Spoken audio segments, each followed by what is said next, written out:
Kaya nga kung mayroong anumang kasiglahan kay Kristo, kung mayroong anumang kaaliwan ng pag-ibig, kung mayroong anumang pakikisama ng Espiritu, kung mayroong anumang mahinahong awa at habag, ay lubusin ninyo ang aking katuwaan, upang kayo'y mangagkaisa ng pag-iisip, mangagtaglay ng isa ring pag-ibig, na mangagkaisa ng akala at isa lamang pag-iisip, na huwag ninyong gawin ang anuman sa pamamagitan ng pagkakampi-kampi o sa pamamagitan ng pagpapalalo, kundi sa kababaan ng pag-iisip, na ipalagay ng bawat isa ang iba na lalong mabuti kaysa kanyang sarili. Huwag tingnan ng bawat isa sa inyo ang sa kanyang sarili, kundi ang bawat isa naman ay sa iba't iba. Mangagkaroon kayo sa inyo ng pag-iisip na ito'y na kay Kristo Jesus din naman, na siya bagamat nasa anyong Diyos, ay hindi niya inaring isang bagay na nararapat panangnan ang pagkapantay niya sa Diyos, kundi bagkus hinubad niya ito at nag-anyong alipin na nakitulad sa mga tao, at palibhasa'y nasumpungan sa anyong tao. Siya'y nagpakababa sa kanyang sarili, na nagmasunurin hanggang sa kamatayan. Oo, sa kamatayan sa krus.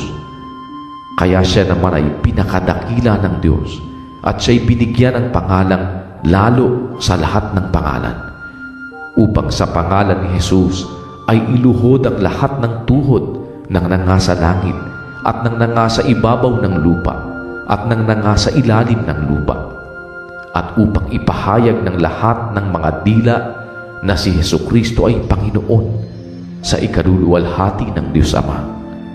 Kaya nga, mga minamahal ko, kung paano ang inyong laging pagsunod na hindi lamang sa harapan ko, kundi bagkus pa ngayong ako'y wala, ay lubusin ninyo ang gawain ng inyong sariling pagkaligtas na may takot at panginginig, sapagkat Diyos ang gumagawa sa inyo, maging sa pagnanasa at sa paggawa, ayon sa kanyang mabuting kalooban.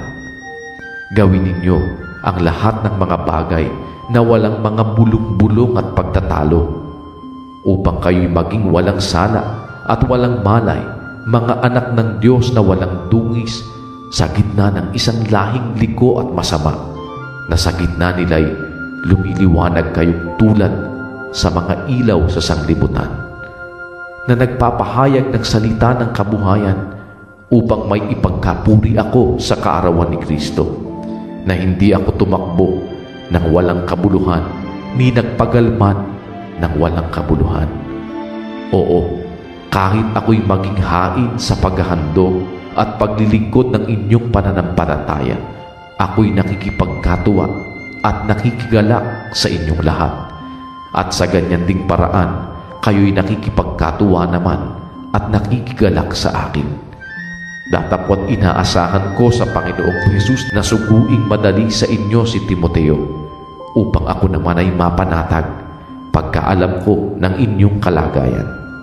Sapagkat walang taong katulad ko ang pag-iisip na magmamalasakit na totoo sa inyong kalagayan, sapagkat pinagsisikapan nilang lahat ang sa kanilang sarili, hindi ang mga bagay ni Hesukristo. Ngunit nalalaman ninyo ang pagkasubok sa Kanya, na gaya ng paglilingkod ng anak sa Ama, ay gayon naglilingkod siyang kasama ko sa ikalalaganap ng Ebanghelyo. Siya nga ang aking inaasahang suguing madali pagkakita ko kung ano ang mangyayari sa akin. Datapwat umaasa ako sa Panginoon na diya'y makararating din naman akong madali. Ngunit inaakala kong kailangang suguin sa inyo si Epaprodito, na aking kapatid at kamanggagawa at kapwa kawal at inyong sugo at katiwala sa aking kailangan. Yamang siya'y nananabik sa inyong lahat, at totoong siya'y namanglaw, sapagkat inyong nabalitaan na siya'y may sakit. Katotohanan ngang nagkasakit siya na malapit na sa kamatayan, ngunit kinahabagan siya ng Diyos, at hindi lamang siya, kundi pati ako, upang ako'y huwag magkaroon ng saping-saping talumpayan.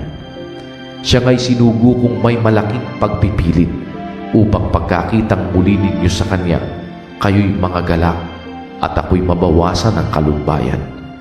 Tanggapin nga ninyo siya sa Panginoon ng buong galak at ang gayon ay papurihan ninyo. Sapagkat dahil sa pagpapagal kay Kristo ay nalapit siya sa kamatayan, na isinasapanganib ang kanyang buhay upang punan ang kakulangan sa inyong paglilingkod sa akin.